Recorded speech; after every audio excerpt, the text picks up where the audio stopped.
In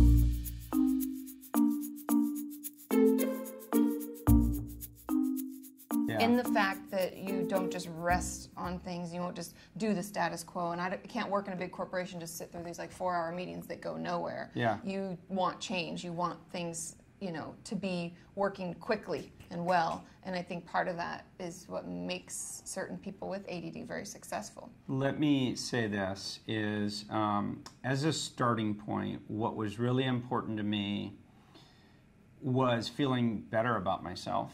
Because if you have ADD, you know the attributes that you don't feel good about. You don't feel good about the fact that you often don't complete tasks. People with ADD can focus on tasks for 80% of completion, and then you just don't finish. Yeah. You have 15 tabs open, and you constantly go between them, and you don't even remember what you were working on because that's ADD. Yeah. Inability to sit still. I mean, I was a problem child. Let's just be clear about that. I was a teacher's worst nightmare because I did really well academically, but when I got the answer and I'm done, I'm like, well, why the fuck am I going to wait for the rest of the class to catch up to this mindless stuff? So what do you do when you have ADD? You throw spit wads, you make noises, you can't sit still. And I think particularly boys, the idea of sitting still for hours in classroom is anathema to a lot of children's brains. Not all, but a lot. And so I was a problem child.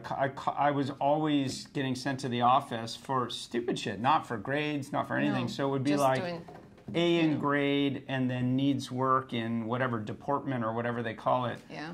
But talks too much at inappropriate times. But the office people loved me, and then I would go in and I would figure out how to work their computers for them and stuff like that. And so it was copacetic and it worked out fine. But it's not like you feel good about yourself. Like you wonder why you're that person who can't focus. And then when someone explains to you that it's a slow-moving frontal cortex, that your brain is wired that way, that it has many gifts, that you can be successful, that other people, that there are coping mechanisms that I use now. And then once you feel better about yourself, then you don't worry about the fact that you have ADD as much. And frankly, if I'm really honest, the biggest gift to me, once I discovered it, was making sure other people knew what the symptoms were and the coping mechanisms. And I'd say I can count probably 20 people who didn't know they had ADD until they talked to me and are now taking control of their lives, which is great. Well, there were even symptoms that you mentioned that even as a clinician I wasn't aware of because it's not in the DSM, it's not something that I've studied or read about, and that was like over-salting foods, speeding. In the books that we learn about, just for any of you who are curious, it doesn't tell you things that they will like do, like examples. It says, you know, struggle to sit still. It gives you kind of like rough guidelines around things that may be difficult, like shows lots of impulsivity and lack of complete thought, but it doesn't tell you how that will express itself always. And so those were shockers to me. So impulse control, which is the term that you hear clinicians talk about, you know, what is impulse control? Like you just can't stop yourself from doing certain things. Like feels Tourette's like yeah, that. sometimes, and then you just burst out like, and it's not like I start swearing, but it's just like the pressure mounts and builds. So here's the thing, a lot of people with ADD, from my reading, are argumentative. And I'm going to tell you a couple reasons why I believe it to be true, not as a clinician, but as someone who's read about the topic. Number one, what I was told directly by a doctor is you end up with a slower processing frontal cortex. And you can stimulate your frontal cortex, which then helps you concentrate and focus. So they believe it's an evolutionary response to ADD to argue with people. Because when you argue, it stimulates your frontal cortex and gets you more engaged. Interesting. And the other thing about ADD is if you're in a meeting and you're participating in the meeting, then you're okay. Because the biggest misnomer in ADD is that you can't concentrate. You can concentrate. You can just only concentrate on things you want to concentrate, that you're interested in, right? And so I can spend hours, like, how do you write a blog? Like, I can write a blog because I'm interested when I write. I can read a book. I can program software. I can do things that I'm interested in. But when you're not interested, like last night, I was at a parent's back-to-school night, and I mean, it's okay. It's a good school and everything, but like they go on and on and on, and then my brain is on my next task. But if you participate in conversations, then you can hold your attention more. So argue more, participate more is a biological response, I think. That's interesting. And it helps you keep yourself engaged as much as you can. Same reason that people with ADD can't manage time and they can't estimate time. That's why we're late to things. But again, as a doctor explained to me, being late creates that rush of adrenaline that stimulates your frontal cortex. Ironically, he said caffeine's really good. Caffeine stimulates frontal cortex. Caffeine stimulates frontal cortex. So it's okay to argue. That's what I'm here to tell you. In your blog, you talk about how you tried medication, it didn't work, and I have heard from a lot of my people that medication, they didn't really like the way they made it feel. Some of you told me it makes you feel blunted, like brrr, and then you don't feel like yourself. And so you use tools and things that you've, like not having sugar in the morning and different tricks. Well, I want to correct the statement a little bit, which is, I think for many people, drugs do work. Yes. Some people they do, some people they don't. I think drugs are really an individual decision. And everyone also has their own agendas or philosophical views of drugs. If you take no caffeine, if you don't drink alcohol, if you don't take any drug of any form whatsoever, I understand your reluctance. But if you already acknowledge that caffeine, which is a drug, makes you feel good in the morning, or you take aspirin when you have a headache, you've already acknowledged that you accept that medicine can make a difference. Can make it better, yeah. And so I never understood people who have depression, which thank God I'm just blessed that I wasn't someone who was born with that brain chemistry, but many people in my life do. Some who take drugs, some who don't. And the ones who don't say, I don't want to take drugs. And I don't understand that, because if you have a headache, you take aspirin. If your brain chemistry is wired that drugs could potentially help with depression, I think you ought to give them a try, as long as you're not philosophically opposed to all kinds of drugs. So here's what I want to tell you. I have Adderall. Okay. A bottle will last me 9 months to a year. A single bottle. So it's like emergency use only. Yeah. Look, I know when I'm going to have ADD, and if I have to perform and sit for hours and hold concentration, like in a deposition. Oh, yeah? You got to sit for 8 hours solid, and you're going to have a hard time concentrating. Like, honestly, Adderall could help with that. Yeah. So I use it very seldom. The things that kick in my ADD, number one, if I don't sleep enough. Sleep matters. Get sleep. Focus in general, I can speak from a non-ADD brain that if I don't sleep, I can't focus. Yeah, and so sleep matters in general, specifically for people with ADD. Sugar is terrible, and carbohydrates. So it's not like I never have sugar. It's not like I never have carbohydrates. But if I have something really sugar-oriented in the morning, you feel it. You feel like it's like a ping pong ball in your brain bouncing around. It's like when you see kids after sugar. It's just that a lot of us are not self-aware about it. So when I cut out sugar or carbs for long periods of time and sleep better, I notice my concentration level go up massively. And I'll just give you one tip also that I think's been great, and a lot of people I know with ADD are doing this, is Bulletproof Coffee. Do you know Bulletproof Coffee? No. So Bulletproof Coffee it's a specific brand. You don't have to buy Bulletproof Coffee, but it's a brand with Instagram. Yeah, it's cultish. But it's a guy who studied people in the Himalayan mountains who had a thing called yak butter or yak milk or something, something or other. Something from a yak. Yeah, and they mix it with their tea. And it provides high level of protein and fat, but no carbohydrates, no sugars, no anything. Oh, interesting. So what he promotes is Bulletproof Coffee, which no chemicals at all in the manufacturing of it, mixed with coconut oil. And this is going to sound crazy, I know, but organic butter. Grass-fed organic butter. And so like the yak butter, I'd assume, right? So you take butter and a little bit of coconut oil and you blend it in a blender with your freshly made coffee, and you drink that in the morning and you don't eat until 1 p.m. And it's called intermittent fasting. You're not supposed to eat between 8 and 9 o'clock at night and 1 p.m. the next day. They call it IF, intermittent fasting.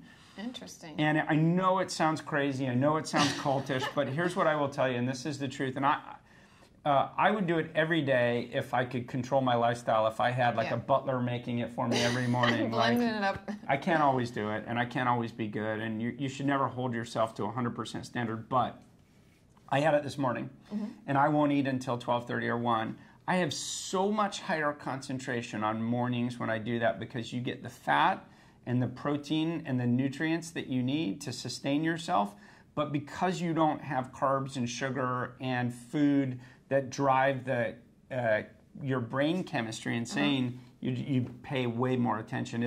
It's life-changing. That's so interesting. Yeah. I'll have to check that out. But so Adderall, just so you know, because I don't want to not address the medicine, is if I have traveled and I've been on the road for 5 days and I've been staying up drinking wine, eating pizza at night, and I know that I'm going to have a concentration issue and I have a board meeting the next day, I'll take an Adderall.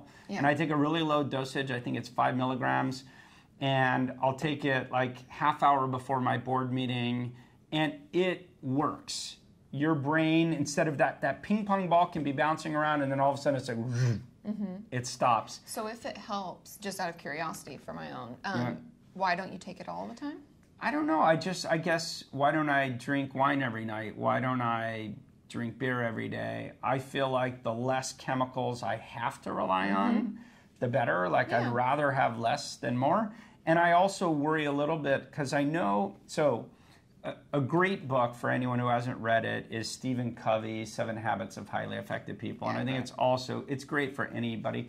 And he talks about in that book and his next book something called the urgency addiction. Yeah, I read your blog on it. And basically it's this, is like people with ADD, and Jory knows this about me, is we don't work on things that are important but not urgent. Yeah, they have to come to that. She's been asking me for 3 weeks why I haven't scheduled my Paris trip that's in 3 weeks, and I know I need to, but it doesn't happen until it moves into important and urgent because I have the urgency addiction. Like normal people can prioritize and process tasks and knock them off sequentially. People with ADD delay everything, and then boom, you jump in and you do 50 things. And so when I write speeches, I do them all the night before, and people don't believe me because I can do a 25-page PowerPoint presentation that I wrote a day ago and stand up and deliver it.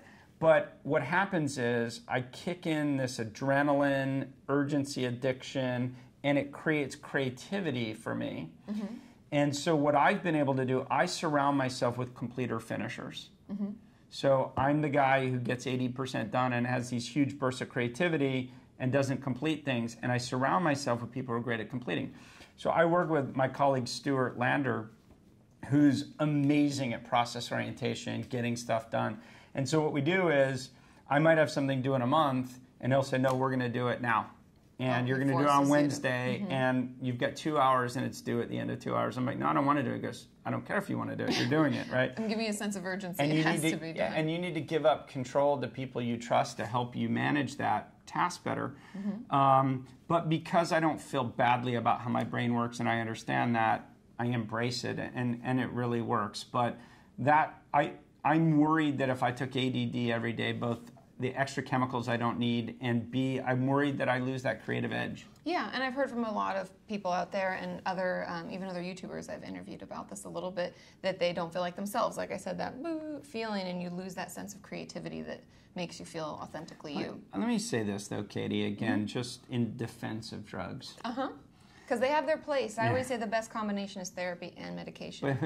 But I think it's an individual choice, what I want to say, because I think too many people can be judgmental about drugs, and I think drugs really work for some people. I have very close family members, so ADD is hereditary. Yes. That's what you should know. And it's especially strong hereditary link if your mom has it.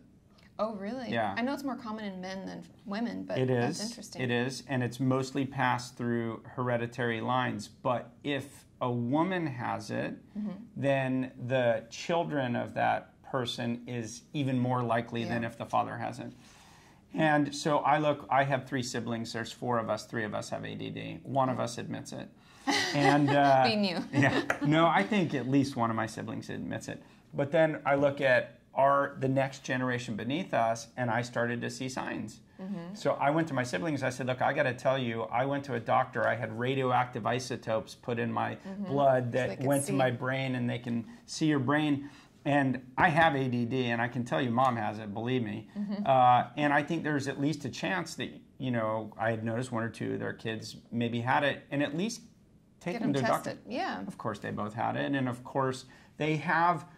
But I was trying to say, like, it's okay, feel better about yourself. It's not bad parenting. No. Your child is wired in a certain way that means they have impulse control. Impulse control means that I'm sitting next to you in class going like this, and then you turn to me and the teacher looks at me, and now I'm in trouble, and suddenly I'm the bad guy for poking you. But it's impulse control. Yeah. And if you could mute that a little bit, then behaviorally you're going to get along better. So if you consider it a negative to take Adderall or some derivative, fine. The positive is now I'm in class learning more because I can pay attention more, so there's a benefit too. So anyway, I just want to say the other thing you should know is you shouldn't smoke pot. And I don't mean all of you. Yeah. Some of you probably should smoke pot. No, but ADD in particular, marijuana is supposed to be really bad for people with ADD. So at least just be aware of it. The last real question I have is if you were going to give advice to yourself, like your younger self, who was probably already struggling with ADD, what would you say? Would you want them to get tested earlier? Is there any advice you'd give? Or? Yeah, no doubt about it. No doubt about it, and it's the advice that I followed with my siblings and with friends. I have very close friends who I've asked them to consider having their kids seen early. First of all, if you know that you may be prone to ADHD or your children may be, changing diet is huge. In this day and age, let's just take cereal. So many people give their kids cereal in the morning, but carbs and sugar. Carbs and sugar and processed foods. And I know it's crazy, but I think you're better off, and I've read literature, you're better off, actually, surprisingly, I know you're going to hate me for saying this, having your kids not eat breakfast and eat a bigger lunch. And I'm not advocating that, but I think that's better than sugar cereal. And I know from intermittent fasting that it works, but here's what I recommend is eggs and cheese or a slice of meat. That's what I had this morning. Yeah, and it's and almost every morning. And it's great. But I'm talking about kids in particular. If you could give your kids a little bit of protein, then no kid wants protein. They all want sugar cereal. They all want pasta. They all want pizza. They all want the same stuff. But if you give them a slice of cheese, a little bit of eggs, and 0 carbs in the morning, no bread, no cereal, no coffee. For your kids in the morning? No, I'm kidding. You're just setting yourself up for... No, but they can have their sandwich at lunch. They can have pasta at lunch. But they're going to hold concentration much better. And the other thing, so I talked to a very close colleague of mine whose son didn't find out he had ADD till college. Oh, wow. And college is where it affects you the worst. Why? We have 3-hour classes or... Not just that. I agree with that, but not just that. When you're growing up, you have your structure of a teacher who sits with you all day. You have classes, you have bells ringing, you're at school from 9 to 3, you have no choice, you're there. Then you have parents who come home who say, did you do your homework? Have you completed your homework? Have you practiced your music? Did you take a shower? Did you brush your teeth? College is the first time you have to make those choices on your own. Yeah. And the fact that people with ADD don't plan well, don't prioritize well, don't enjoy sitting through classes, you will have the same college experience I had, which is I go to classes for the first 3 weeks, and then I'm like, well, that guy talks so fucking slow. There's no way I can go to another class. I can't pay attention. And I'm just going to buy the notes. I'm going to read the notes at home. I'm going to cram. I'm going to read the book. And you have a hard time prioritizing your classes and figuring out how to attend. And again, for me, for college, I did what I did in high school. Crammed at the last minute, read lots of stuff. And I was blessed with a brain able to do math really easily, write really easily. So I didn't have that struggle, but I didn't feel good about myself. You know when you're not going to class that something's wrong with you. And you feel like, God, I'm a loser. Like, what's wrong with me? So I had a close colleague, his child was in college and was suffering a little bit from depression. And I was saying, felt oh, bad. yeah, well, I was saying, tell me about it. Like, what's going on? And he said, well, he can't bring himself to go to class. He can't concentrate. He's having a hard time getting his work done. I'm like, well, you're the ultimate helicopter parent, like every parent this generation is. Have you ever considered whether he might have ADD? Because he was describing my symptoms. Yeah. And I know the kid is smart, good SAT class, grades and everything. Took him to a doctor, sure enough. And so now they have a life coach. Oh. And the life coach meets with them at the start of the week and says, what are all the things you're supposed to get done this week? Have you prioritized them? And I'm not going to do it for you. You have to do it, but let's talk about it. Holding you accountable, helping you build a plan, and then check in at the end of every day just with a quick email, did you do what you're supposed to do today? And so if you could find a way to feel better about yourself, I think you're winning. Yeah, and I think that's a really important thing for people to hear, is that oftentimes I find people that are depressed or feeling bad about themselves with this negative self-talk that goes on. It's important for you to put in the time to recognize where that's coming from.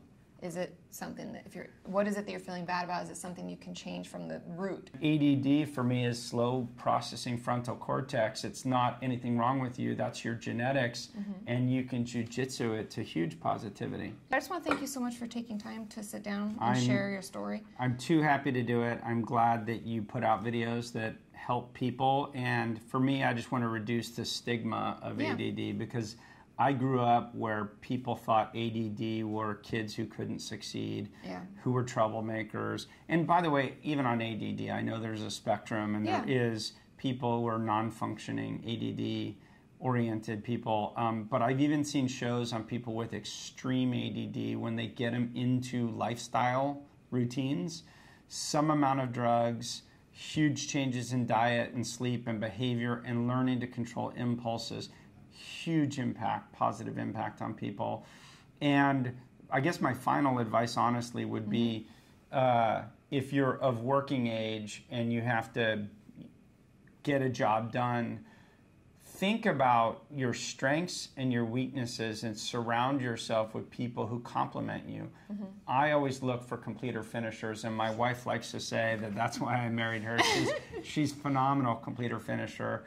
And also making sure love people or people you work with understand you and your own limitations will reduce their frustrations with you for either being argumentative, for turning up late, for not completing tasks, for inability to sit still. If we go to the movies and I'm like struggling to sit in a movie, my wife knows I'm bored and need to leave, and I feel like a caged animal. And if they could understand that your brain works differently, then you move towards acceptance. So, yeah, and you've come to the right channel. That's the whole goal.